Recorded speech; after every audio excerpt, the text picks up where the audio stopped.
A paz do Senhor, sejam bem-vindos a mais uma leitura da Bíblia. Hoje vamos ler Apocalipse do capítulo 10 ao capítulo 14.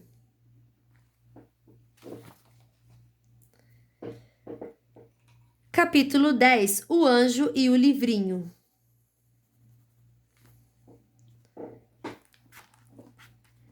Então vi outro anjo forte, que estava descendo do céu. A sua roupa era uma nuvem, e ele tinha um arco-íris na cabeça. O seu rosto era como o sol, e as pernas eram como colunas de fogo. O anjo tinha um livrinho aberto na mão. Ele pôs o pé direito sobre o mar e o esquerdo sobre a terra. E gritou com voz muito forte, que parecia o rugido de leões. Depois que gritou, os 7 trovões responderam com um estrondo. No momento em que eles falaram, eu ia escrever, mas ouvi uma voz do céu que dizia: Guarde em segredo o que os 7 trovões disseram. Não escreva nada. Depois o anjo que vinha em pé sobre o mar e sobre a terra levantou a mão direita para o céu e fez um juramento em nome de Deus, que vive para todo sempre, que criou o céu, a terra, o mar e tudo que existe neles. O juramento foi este: não vai demorar mais. Quando o 7º anjo tocar a trombeta, Deus cumprirá o seu plano secreto, como anunciou aos seus servos, os profetas. Então a voz do céu que eu tinha ouvido falou outra vez comigo, dizendo: Vá até o anjo que está em pé sobre o mar e sobre a terra, e pegue o livro aberto que ele tem na mão. Eu fui e pedi ao anjo o livrinho, e ele me disse: Pegue o livrinho e coma-o. No seu estômago ele ficará azedo, mas na sua boca será doce como mel. Aí peguei o livrinho da mão do anjo e comi, e na minha boca ele era doce como mel, mas depois que eu engoli, o meu estômago ficou azedo. Então me disseram: Você precisa anunciar outra vez a mensagem de Deus a respeito de muitas nações, raças, línguas e reis. Capítulo 11: As duas testemunhas. Depois disso, recebi uma régua de medir. Parecia um caniço, e me disseram: Levante-se, tire as medidas do templo de Deus e do altar e conte as pessoas que estão adorando no templo. Porém, não tire as medidas do pátio exterior do templo, pois este pátio foi dado aos pagãos que pisarão a cidade santa durante 42 meses. Eu enviarei minhas 2 testemunhas, vestidas com roupa feita de pano grosseiro, e elas anunciarão a mensagem de Deus durante 1260 dias. As 2 testemunhas são as 2 oliveiras e os 2 candelabros que estão em pé diante do Senhor do mundo inteiro. Se os seus inimigos tentam maltratá-las, sai fogo da boca dessas 2 testemunhas e acaba com eles. Assim, quem quiser maltratá-las precisa ser morto. Eles têm autoridade para fechar o céu a fim de que não chova durante o tempo em que anunciam a mensagem de Deus. Tem autoridade também sobre as águas para que virem sangue.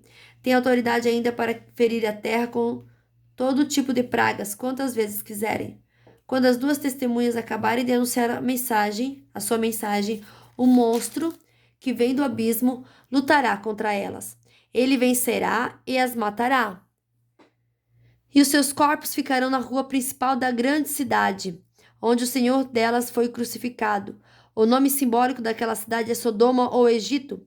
Durante 3 dias e meio, os povos de todas as nações, tribos, línguas e raças olharão para esses 2 corpos e não deixarão que sejam sepultados. Os povos da terra ficarão felizes com a morte dessas 2 testemunhas. Vão comemorar e mandar presentes uns aos outros, porque esses 2 profetas trouxeram muito sofrimento para a humanidade. Mas depois desses 3 dias e meio, o sopro de vida veio de Deus e entrou neles, e eles se levantaram. E todas as pessoas que os viram ficaram com um medo terrível. Aí os 2 profetas ouviram uma voz forte que vinha do céu. Ele lhes dizia: Subam aqui. Enquanto seus inimigos olhavam, os 2 profetas subiram ao céu numa nuvem.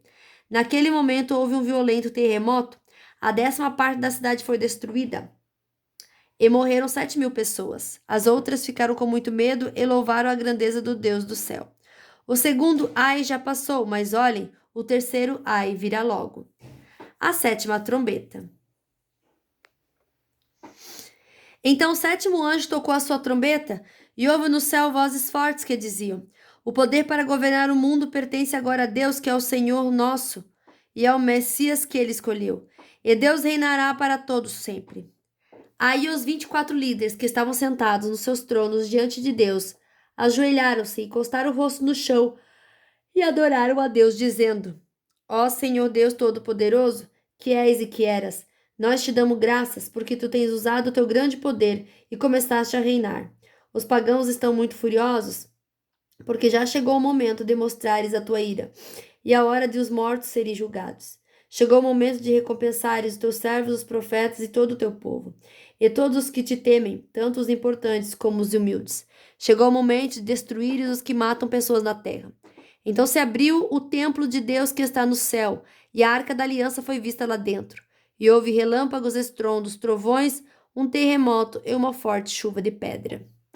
Capítulo 12. A mulher e o dragão. Então apareceu no céu um grande e misterioso sinal. Era uma mulher, o seu vestido era o sol. Debaixo dos seus pés estava a lua e ela usava na cabeça uma coroa que tinha 12 estrelas. A mulher estava grávida e gritava com dores de parto. E apareceu no céu outro sinal. Era um enorme dragão vermelho com 7 cabeças, 10 chifres e com uma coroa em cada cabeça. Com a cauda ele arrastou do céu a terça parte das estrelas e as jogou sobre a terra. Depois parou diante da mulher grávida a fim de comer a criança logo que ela nascesse. Então a mulher deu à luz um filho que governara todas as nações com uma barra de ferro. Mas a criança foi tirada e levada para perto de Deus e do seu trono. A mulher fugiu para o deserto, onde Deus havia preparado um lugar para ela. Ali ela será sustentada durante 1260 dias. Depois houve guerra no céu. Miguel e seus anjos lutaram contra o dragão, que combateu junto com os seus anjos. Mas o dragão foi vencido, e por isso ele e os seus anjos não puderam mais ficar no céu. O enorme dragão foi lançado fora do céu. Ele é aquela velha cobra chamada Diabo ou Satanás, que levou todas as pessoas do mundo a pecar. Ele foi jogado sobre a terra, e os seus anjos também foram jogados junto com ele. Então ouvi uma voz forte no céu que dizia: Agora chegou a salvação de Deus. Agora Deus mostrou seu poder como rei. Agora o Messias que ele escolheu mostrou sua autoridade. Pois o acusador dos nossos irmãos, que estava diante de Deus para acusá-los dia e noite, foi jogado fora do céu. Os nossos irmãos o derrotaram por meio do sangue do Cordeiro e da mensagem que anunciaram. Eles estavam prontos para dar a sua vida e morrer. Portanto, ó céu, e todos vocês que vivem nele, alegrem-se, mas ai da terra e do mar, pois o diabo desceu até vocês, e ele está muito furioso, porque sabe que tem somente um pouco mais de tempo para agir. Quando o dragão viu que tinha sido jogado sobre a terra, começou a perseguir a mulher que tinha dado à luz o menino. Porém, a mulher recebeu as 2 asas de uma grande águia para poder voar para o seu lugar no deserto, onde ela será sustentada durante 3 anos e meio, livre do ataque do dragão. Então o dragão lançou água da sua boca como se fosse um rio atrás da mulher, para que ela fosse arrastada pelas águas. Mas a terra ajudou a mulher, pois a própria terra abriu a boca e engoliu a água que tinha sido saído da boca do dragão. O dragão ficou furioso com a mulher e foi combater contra o resto dos descendentes dela, isto é, aqueles que obedecem aos mandamentos de Deus e são fiéis à verdade revelada por Jesus. E o dragão ficou de pé na praia.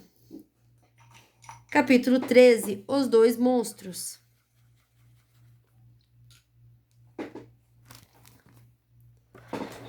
Depois vi um monstro que subiu do mar. Ele tinha 10 chifres e 7 cabeças, uma coroa em cada um dos chifres e nomes que eram blasfêmias escritos nas cabeças. O monstro que via parecia um leopardo, seus pés eram como os de urso e a sua boca era como a de um leão. E o dragão deu seu poder, o seu trono e grande autoridade. Uma das cabeças do monstro parecia que tinha recebido um golpe mortal, mas a ferida havia sarado. O mundo inteiro ficou admirado e seguiu os monstros. Todos adoravam o dragão porque ele tinha dado essa autoridade ao monstro. Eles adoravam também o monstro, dizendo: Quem é tão forte como um monstro? Quem pode lutar contra ele? Foi permitido ao monstro se gabar da sua autoridade e dizer blasfêmias contra Deus. E ele recebeu autoridade para agir durante 42 meses. Ele começou a blasfemar contra Deus, contra o seu nome, contra o lugar onde ele mora e contra todos os que vivem do céu. Foi permitido que ele lutasse contra o povo de Deus e o vencesse. E também recebeu autoridade sobre todas as tribos, nações, línguas e raças. Todos os que vivem na terra o adorarão, menos aqueles que desde antes da criação do mundo têm um nome escrito no livro da vida, o qual pertence ao Cordeiro que foi morto. Portanto, se vocês quiserem ouvir, escutem bem isso. Quem tem de ser preso será preso, quem tem de ser morto pela espada será morto pela espada. Isso exige que o povo de Deus aguente o sofrimento com paciência e seja fiel. Então vi outro monstro que subia da terra. Ele tinha 2 chifres, parecidos como os de um carneiro, mas falava como um dragão. Usava toda a autoridade do primeiro monstro na sua presença. Forçava a terra e todos os que moram nela a adorarem o primeiro monstro, aquele cuja ferida mortal havia sido curada. Esse segundo monstro fez coisas espantosas. Fez com que caísse fogo do céu sobre a terra na presença de todas as pessoas. E enganou todos os povos da terra por meio das coisas que lhe foi permitido fazer na presença do primeiro monstro. O segundo monstro disse a todos os povos do mundo que fizesse uma imagem em honra a outro monstro, que havia sido ferida pela espada e não havia morrido. O segundo monstro recebeu poder de soprar vida na imagem do primeiro, para que ela pudesse falar e matar todos os que não adorassem. Ele obrigou todas as pessoas importantes e humildes, ricas e pobres, escravas e livres, a ter um sinal na mão direita ou na testa. Ninguém podia comprar ou vender a não ser que tivesse sinal. Isso é, o nome do monstro ou um número do nome dele. Isso exige sabedoria. Quem é inteligente pode descobrir que o número do monstro quer dizer, pois o número representa o nome de um ser humano. O seu número é 666. Capítulo 14. A canção dos 144.000.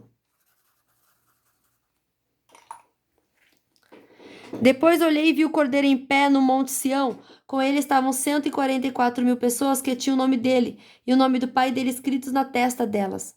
Então ouvi uma voz do céu que parecia o barulho de uma grande cachoeira ou o som de um forte trovão. A voz que ouvi era como a música dos arpistas tocando as suas harpas. Os 144.000 estavam diante do trono e dos 4 seres vivos e dos líderes e cantavam uma nova canção que somente eles podiam aprender. De toda a humanidade, eles eram os únicos que tinham sido comprados por Deus. Eram os que se conservavam puros, porque não haviam tido relações com mulheres. Seguem o Cordeiro aonde ele vai. Entre todos os seres humanos, eles foram comprados e foram os primeiros a serem oferecidos a Deus e ao Cordeiro. Eles nunca mentiram, nem cometeram nenhuma falta. As mensagens dos 3 anjos. Então vi outro anjo voando muito alto com uma mensagem eterna do Evangelho para anunciar aos povos da terra, a todas as raças, tribos, línguas e nações. Ele diz com voz forte: temam a Deus e louvem a sua glória, pois já chegou a hora de Deus julgar a humanidade. Adorem aquele que fez o céu, a terra e o mar, e as fontes das águas. Um segundo anjo seguiu o primeiro, dizendo: caiu a grande Babilônia. Ela embriagou todos os povos, dando-lhe seu vinho, e vinho forte da sua terrível imoralidade. Um terceiro anjo seguiu o segundo, dizendo, com voz forte: aqueles que adorarem o monstro e a sua imagem e receberam o sinal na testa ou na mão, beberão o vinho de Deus, ouvindo a sua ira que ele derramou puro na taça do seu furor. Eles serão atormentados no fogo e no enxofre, diante dos santos anjos e do Cordeiro.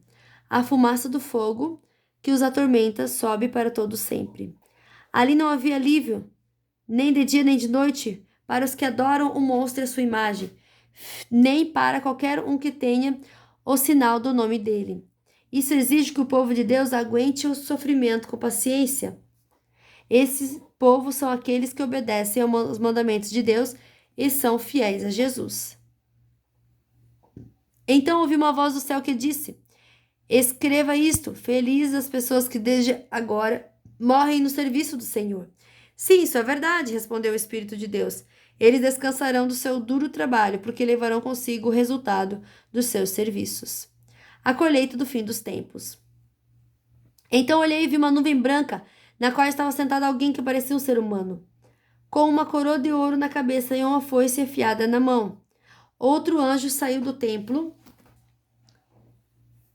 e gritou bem forte para aquele que estava sentado na nuvem: use a sua foice e faça a colheita, porque já chegou a hora de colher.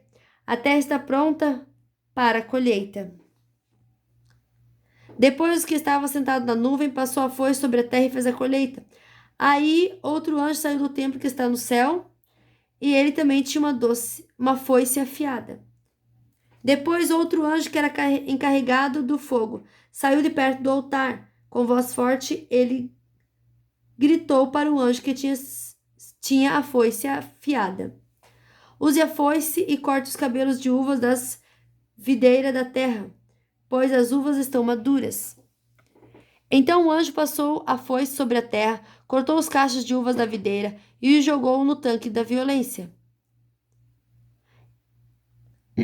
No tanque da violenta ira de Deus, onde as uvas são pisadas. As uvas foram pisadas no tanque que ficava fora da cidade, e o rio do sangue que saiu desse tanque tinha 300 quilômetros de comprimento, por 1,5 metros de fundura. Fim da nossa leitura de hoje. Que Deus abençoe sua vida poderosamente e até amanhã. Tchau!